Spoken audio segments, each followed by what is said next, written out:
Hey guys, Marshall here. Welcome back to the channel. You guys know what time of year it is, so Black Friday, Cyber Monday, the whole Thanksgiving holiday is in full swing here in the States. So I picked up a couple things, and a couple items are starting to come in for the camp setup for the Jeep. So I just want to hit a quick unboxing, which you guys may or may not know I don't really do too often, but I'm actually really excited about this product. This is something I've been wanting to pull the trigger on for a long time. This is the Jetboil Genesis Basecamp System, essentially an all-in-one kind of cook solution. We'll get this box open, go over what's inside real quick, and then I'll talk to you guys briefly about what constitutes my camp setup. So let's get started. This system is a piece of kit that I've been looking forward to getting for quite some time. The rave reviews and the undeniable portability of pretty much all the Jetboil products is what originally drew me in. But I do have to admit that the price was a little bit off-putting. Honestly, this isn't a cheap grill. Black Friday sales sweetened the deal just enough to the point where I could justify upgrading from my old and not so portable Coleman Classic stove. Along with the additional capability, the Jetboil allows me to consolidate my camp kitchen into a single box, which is something that I couldn't do before. That's a big plus for me.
The all-in-one clamshell design of the Genesis system was one of the main selling points for me.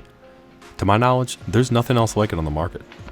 Its portability certainly isn't a compromise in terms of output, however, as the Genesis sports not one but two 10,000 BTU burners, as well as a JetLink output that is also capable of connecting a 6,000 BTU Luna satellite burner. First impressions say that this grill is going to be incredibly easy to clean. As you can see, the grates simply pop off with a pinch, giving you access to the face of the grill beneath it. Now then, back to that JetLink port that I mentioned earlier. This is my Luna satellite burner. It's a 6,000 BTU mini stove that meshes perfectly with Jetboil's cups, such as the Minimo, like the one that I have for minimalist cooking situations such as wilderness camping or bike camping. This addition allows me to rapidly boil water for a hot drink or a quick dish like noodles or oatmeal. It definitely adds to the overall versatility of this cook system.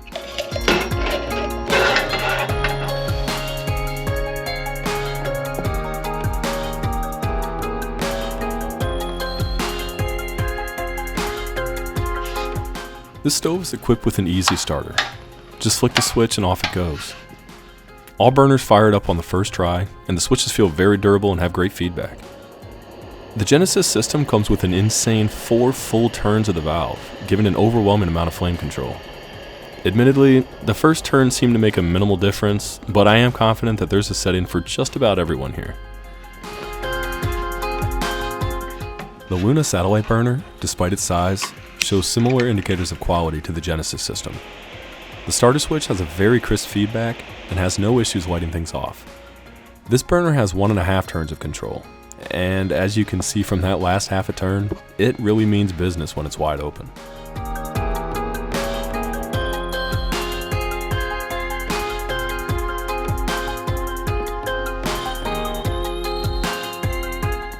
Alright, so here's my full camp kitchen system. Along with the Jetboil Genesis Basecamp System and the Luna satellite burner that I showed you, I also use the UCO mess kit and GSI Outdoors kitchen set. I also recently picked up this UST FlexWare 2¼ gallon collapsible sink for keeping things clean at camp. All of this sits on top of a GCI outdoor cook station that folds up nicely. Together, all of these components make for a highly versatile and portable camp kitchen solution. Alright guys, so that pretty much wraps up my kitchen setup. If you guys have any questions about the products that I showed you guys today or anything that's behind me here, drop a comment below. I'll be sure to address it. I like seeing you guys in the comments. I try to answer as quickly and as frequently as I can. So thanks for stopping by. Again, more videos to come for a couple Black Friday purchases. I got some more small stuff coming in, but I'm hoping for one major thing to get installed on the Jeep here within the next month or two. So keep an eye out for that. Again, thanks for stopping by. I'm Marshall. I'll see you guys next time. Stay safe.